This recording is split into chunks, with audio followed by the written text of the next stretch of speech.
right, here it comes. This time for real. I promise. Good morning to you. Good Tuesday morning. I'm Dejan Kovacevic of DK Pittsburgh Sports. This is Daily Shot of Pirates. Some might say an overdue Daily Shot of Pirates. It comes your way bright and early every weekday. If you're into football and or hockey, I also offer daily shots of Steelers and Penguins in the same place that you found this. Pirates 2, Cardinals 1 in the first of a significant 3-game set at PNC Park. Instrumental within that, Mitch Keller pitched really well. David Bednar looked exceptionally crisp, I thought, in closing it out. Yet another timely hit from Nick Gonzalez. But above all, I really think you have to look at Rowdy Tellez. Tellez with a diving stab to his left in the 5th inning to strand 2 St. Louis runners. Derek Shelton would later call it a game-changing play. You don't really think of him as a defensive guy. He's quite good over there. He also was the only player in the home lineup to have more than one hit. He had a couple.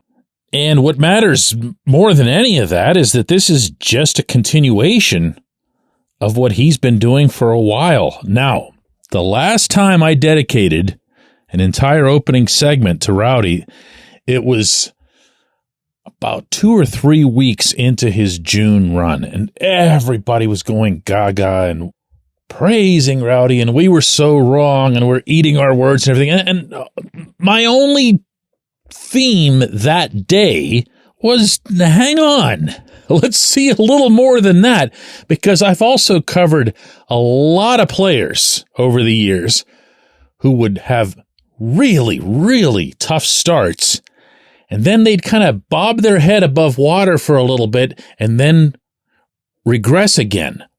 So all I said was, let's just hang on. Oh, man, that was unpopular.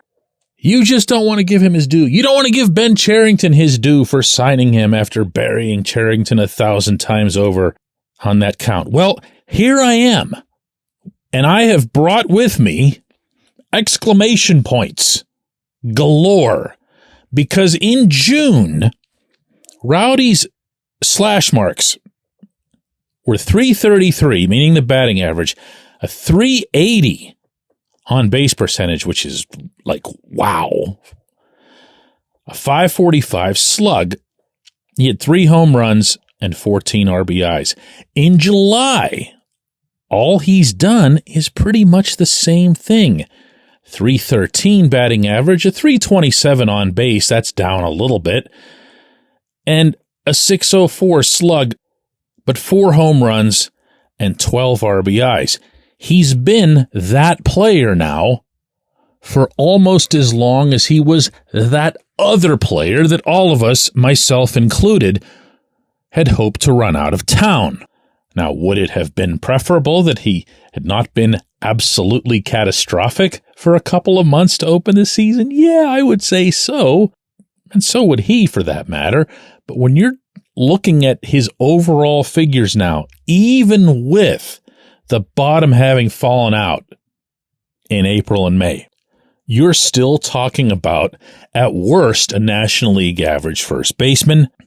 At best, someone who's found himself and can continue to climb upward as the team, theoretically, does the same. And that, by the way, is what's going on. Gradually, they're kind of chipping away. Yeah, there's a 6-game winning streak in there, and yeah, it's been 8 out of 10. But for the most part, there's been a persistence about it. That win last night wasn't one of those super sexy, dramatic, walk-off fireworks blowing up the sky, sellout. It was just a W. It was a pitching-based W. But someone in there has to do the hitting. Do you remember what Rowdy told me a few days ago in Milwaukee when I brought up the offense? I asked him something along the lines of, do you think that this offense has more to show than it's shown through the first half? And his response was, we're right there. We're in the playoff chase. We must be doing something right offensively. And this is the kind of thing I can guarantee you he had in mind. One run wasn't going to do it. They hung around, caught the ball, put themselves into a position in the 8th inning where they could take the lead, bounce some bodies around just enough to get that lead, and then picked up that ball and handed it to Bednar. Those are the ones that get you into the playoffs, not the ones that require John Williams orchestration. It's these. Nobody's going to remember this game. Nobody.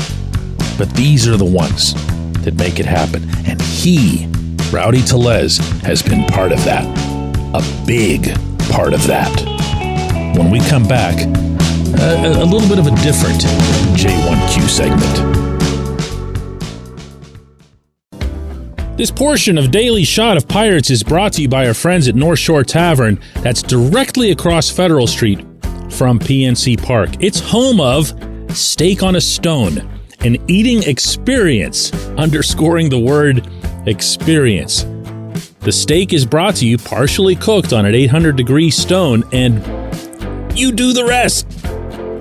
It's a ton of fun, it's a great meal, and it's a baseball atmosphere like no other in Pittsburgh. North Shore Tavern, right across Federal Street from PNC Park.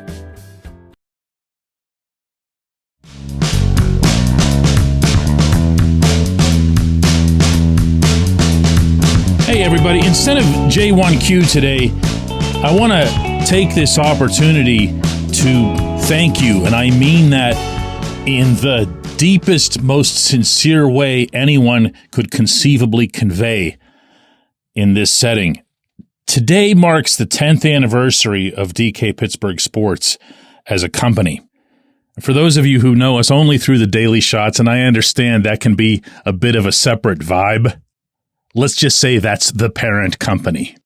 Exactly 10 years ago today, I left a pretty cushy newspaper job as a columnist and doing some online radio to become basically my own boss, to form my own company. I didn't like where the print industry was headed. I presume everybody's seen since then why. And at the same time, I felt like there was an audience for the content. I felt like there was a want for fun, informative, engaging stuff related to the Steelers, the Penguins, and the Pirates. And the reason that I'm giving this little spiel here today is that it was around COVID time that, going to be honest with you here, I was so bored, had nothing to do. There were no games to cover. You couldn't even leave your house. And I came up with the idea to do not one, but 3 separate podcasts every morning, one on each of the 3 teams that I cover, while never once, apparently, considering how challenging that might be once the world got back to normal, but I digress.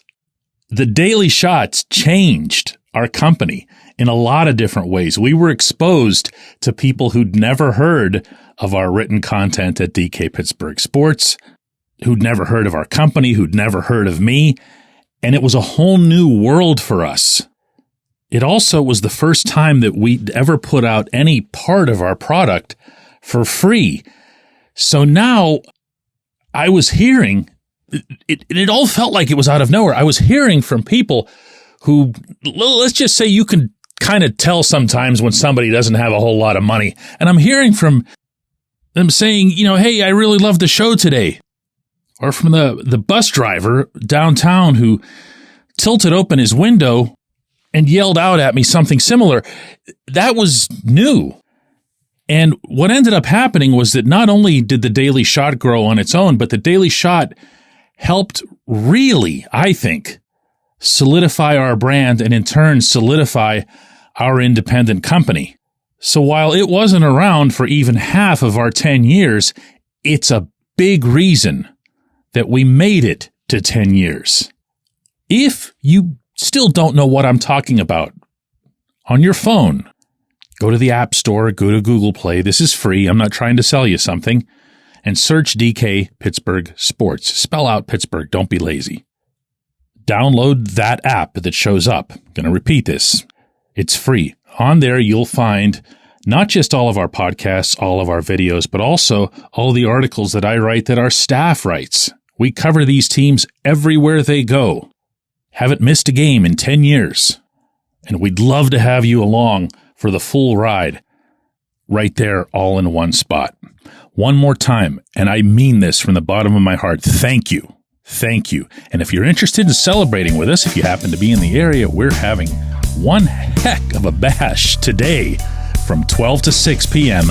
at 224 Fifth Avenue downtown. No invitation needed, no nothing needed. Just show up and say hi. We'll be back with a normal edition of all of the Daily Shots tomorrow.